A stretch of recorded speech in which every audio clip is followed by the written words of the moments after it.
All right. Next up, we have Dan Murphy. He is with the U.S. Fish and Wildlife Service. He is the Chief of the Division of Habitat Conservation for the Chesapeake Bay Field Office. And I got on to Dan because I saw him present at the American Chestnut Land Trust at one of their annual meetings. And I saw his presentation. I thought, this is great. This is the kind of talk that we need to see related to broad-scale landscape issues for habitats. So let me get this up. Okay, so Eddie Beck's going to start off this presentation. Ed? Okay. I don't want to take too much of Dan's thunder, but I do want to thank him. I got what Dan is going to talk about later, I heard about, and I went to his office and met with him and talked with him. He and his colleague, I think we talked for the next 2 hours about all the things that were going on and what could be done. But to the point of this map, I don't remember what he told me about all the colors that represent, but all of those colors are either publicly held land or land that is held by some type of conservation trust. And if we blow it up, and I don't want to touch that computer, I'll mess it up.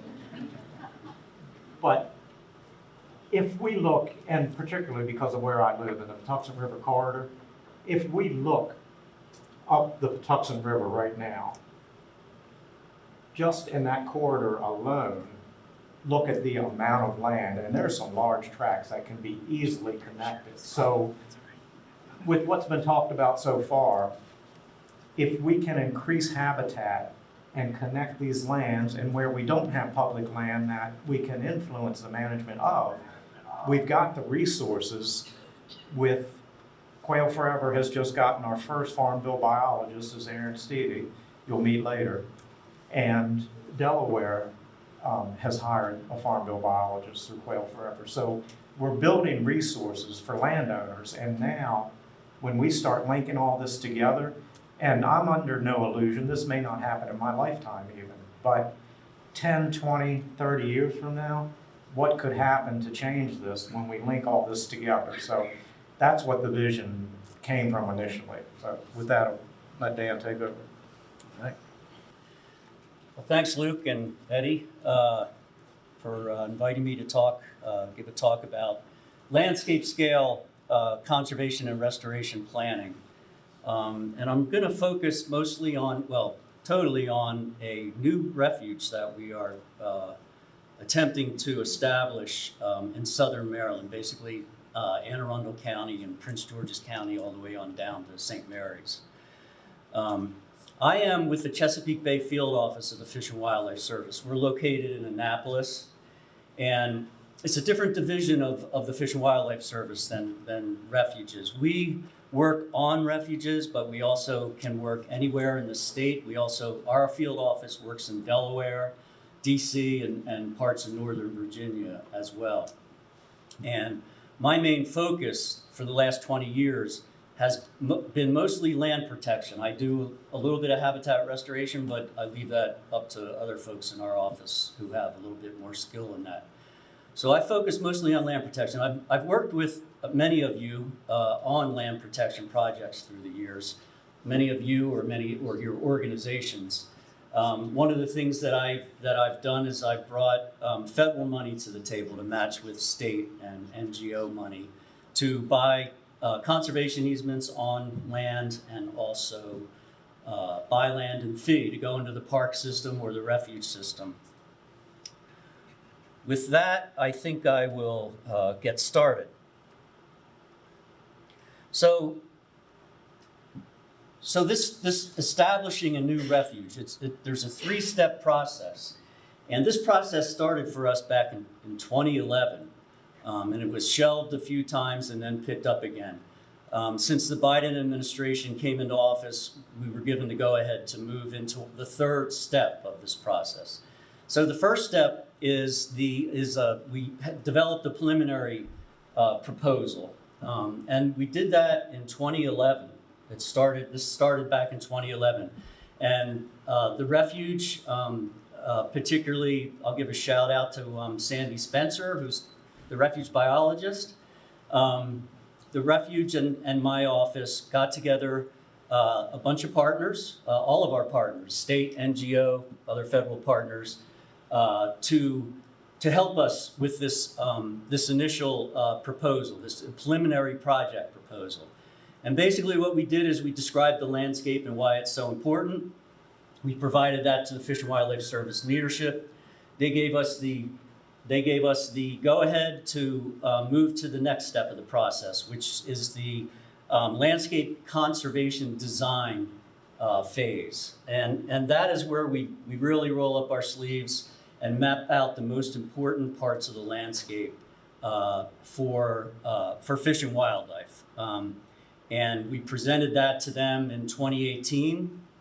And just in 2022, we were given the go-ahead to move into the third and final step, which is it's called a land protection plan, and it's a NEPA document. And if this NEPA document gets approved by our director, the refuge boundary will be established. And then the refuge will be established once we either purchase or have donated to us the first parcel of land. So what I'm talking about here is what we call a landscape scale national wildlife refuge. And this is a map of the refuge system in our region, you know, in the Maryland, Virginia, Delaware region. Traditionally, you know, in the refuge system, we have a national wildlife refuge.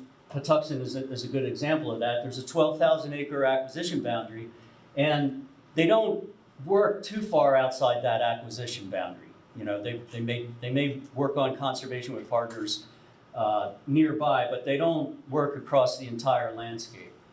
I'll direct your attention to the Rappahannock River Valley National Wildlife Refuge, which some of you might be familiar with. It's the big blob in the lower left. That is what's called a landscape scale national wildlife refuge, and it's a sort of a new concept. This one was established in the late 90s. We have another one up in the Connecticut River Valley, and that acquisition boundary is 260,000 acres. And within that acquisition boundary, the Fish and Wildlife Service refuge system can buy land anywhere within that acquisition boundary. And so that's what we're talking about for this Southern Maryland refuge. We're talking about a 900,000 acre acquisition boundary. And we're not going to buy every parcel within that 900,000 acres. We're going to ask to be able for the authority to purchase 40,000 acres of land, either easements or fee simple interest in land. And I'll show you some maps of that in a little bit. So I know I'm preaching to the choir here, but you know, why here, why now? Why do we want to do this in Southern Maryland right now? Well, there's a lot of undeveloped land in Southern Maryland, particularly undeveloped forest land. So there's lots of opportunity right now to do some, serious conservation across the landscape because the habitat is still there. So, some facts. 12.5% of species are expected to go extinct over the next few decades. 40% of amphibians, 10% of insects, and we all know that insects are required for our food source, right? Our agricultural crops. We lose the insects, as we're going to be hurting. Also, when it comes to the birds, many of you have seen this figure: 3 billion fewer birds in North America. So the biomass of birds in North America has declined by 3 billion since 1970. over 20% of the forest birds have declined. And my slightly older reference from science said that grassland birds were down 53%. Dan Smalls, I believe it was like 34%. Whatever it is, it's a huge number, right? So that's not good. So hence the need to think on a landscape scale when we're establishing new refuges. Just a reminder that E.O. Wilson said that if we commit 50% of the land surface, or the planet's surface, I should say, to protection by 2050, we'll save 85% of the species on Earth. So We don't have to protect 85% of the earth to protect 85% of the species, so that's good news. In the US right now, we have about 12% of the land protected. So when we go to establish a new refuge or expand a refuge acquisition boundary, we have to show our leadership that we are satisfying the refuge system strategic growth policy, the priorities for the refuge. We need to show that we're protecting habitat for threatened and endangered species, that we're protecting habitat for waterfowl, and that we're protecting habitat for migratory birds of conservation concern. And they are covered under those 4 bird plans that have been established. And of course, within the Partners for Flight land bird plans, there's lots of grassland species and early successional species identified. So this is important. If we want to establish a new refuge, we have to show them that we're protecting habitat for these species. Well, within Southern Maryland, we've been able to identify 28 bird species of conservation concern that either breed or migrate or winter in the region. And of course, I don't have a slide for it, but waterfowl, right? I mean, the Patuxent River is just an amazing waterfowl area. So and the Potomac and the Chesapeake Bay, So we've definitely satisfied the waterfowl requirement. And then we have 9 federally listed species within this boundary. So we feel pretty strongly that we have a good case for establishing a new refuge. And the other thing that we looked at was lots of federal, state, and local green infrastructure plans. And one of the things that the Fish and Wildlife Service has developed is called Nature's Network. Many of you may have heard of it. It basically combines those 4 landscape characteristics into a conservation design, which is basically a network of habitat hubs and corridors across the landscape that, in the case of Nature's Network, they say that if protected, we will protect the landscape for fish and wildlife into the future, despite climate change and future development. So for the second step, the landscape conservation design, where we're identifying all the most important characteristics on the landscape, we're also identifying for our leadership that we are satisfying the refuge's system strategic growth priorities. This is basically the punchline map. Everywhere where there's the most colors, where you see the most different colors and symbols, are the areas that really light up as satisfying the refuge system strategic growth priorities. So seeing this map, they gave us the permission to move to the final phase. And so this is what we've come up with. This is our plan. This is our map that is basically the land protection plan. It's showing our leadership. So based on the landscape conservation design, we created these 4 refuge units, is what we're calling them, landscape scale refuge units. The Patuxent River Corridor, McIntosh Run, St. Mary's River, Zakiah Swamp, and Nanjemoy Mattawoman. And that was based on our landscape conservation design. And like I said, everywhere where there's colors that aren't black, which are the priority funding areas for development, are real important and satisfy the refuge system's requirements for establishing a new refuge.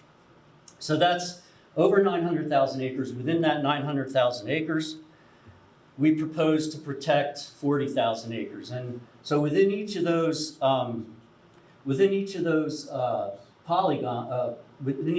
refuge units, we've identified all of the unprotected parcels that are within areas that are really good for fish and wildlife, that are over 20 acres. And we prioritize them based on how many of the refuge system's growth priorities they satisfy. And in addition to that, we've come up with six different variables to rank the properties with, and you know the ones that have all 6 get the highest rank. So that's what it looks like in the Mattawa and Nanjemoy. Those are the targeted parcels. If this plan gets protected, right? We're still drafting the plan.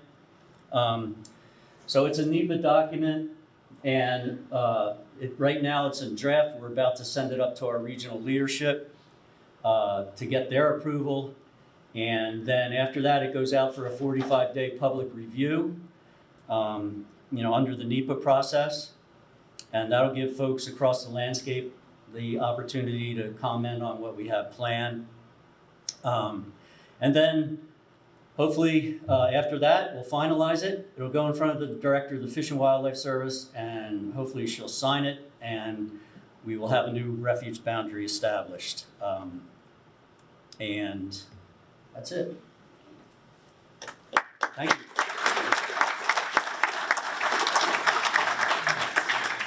What's that? Any questions for Dan? Right. Yes, sir. About budget. Right. Oh, that's it. Can you repeat the question for me? Yeah, okay, so this gentleman's asking about the budget. Where are we gonna get the funding from? So the funding to purchase refuge lands comes from the Land and Water Conservation Fund, which is a fund that's overseen by the Department of the Interior, and the funding for that comes from leases, oil leases on the continental shelf of the United States. And so that's how that's funded. And recently Congress passed a law or passed the act so that it will be fully funded at $900 million and change a year for the Department of the Interior to purchase land for national parks and national wildlife refuges. So that's one source. The other source is the Migratory Bird Fund, and that money comes from duck stamp sales, and that's how we get the Migratory Bird Fund funding. And for our refuges across the country, it's a competitive process.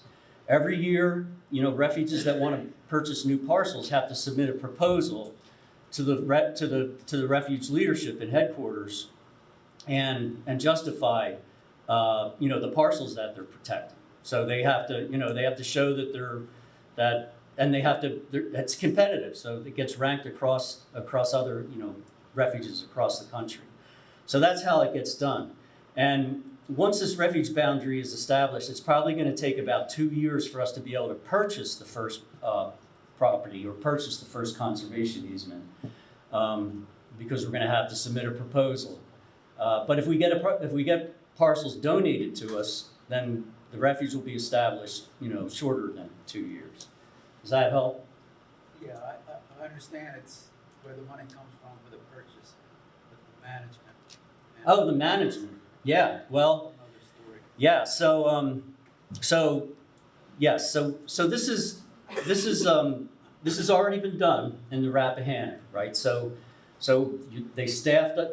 They staffed up enough to make sure that they can manage the properties that they protect. I mean, that's the idea, right? But it's not. It doesn't always. It's probably, at least in recent years, it's fairly rare for refuges to have all the staff they need to manage the land. So that is an issue, but there is funding for that. Refuges get funding every year to you know, manage the habitat, manage the refuge, manage the people. But a lot of times it's short of what it should, you know. So yeah. All right. All right, Thanks. thank you, Dan.